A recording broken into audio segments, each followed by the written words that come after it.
माय माऊल्यांनो, तुम्ही फक्त ठरवलं पाहिजे.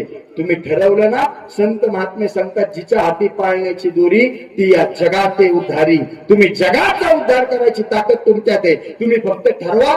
तुम्ही छत्रपती शिवाजी महाराज बनू शकता स्वतःच्या मुलाला. तुम्ही फक्त ठरवा.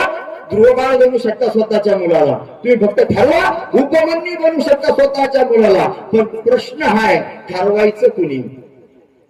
आमचा लहानपणीचा काळ जरा बरा होता. आमच्या आया अंगाई गीत म्हणायच्या ना आम्हाला झोपी घालायच्या. सकाळी त्या ठिकाणी वासुदेवाची भूपाळी आम्ही ऐकायचो आणि आमची त्या ठिकाणी झोप व्हायची. आताचा काळ फार बदलला महाराज 2025-26चा. आता पोराच्या आईला पोरग झोपताना मालिका आहे माया नवऱ्याची बायको आणि पोरग उठायच्या टायमाला पाववाल्याचा भोंगा. तो पाववाल्याचा भोंगा वाजल्याशिवाय पोरग उठतच नाही. पुढे संस्कृती संस्कार चालले, कधी पिढी घडणार आहे? तुम्ही फक्त ठरवलं पाहिजे. आपण फक्त म्हणतो शिवाजी जन्मावा, पण शेजारच्या घरात आपल्या नको. तिकडं काय होतंय?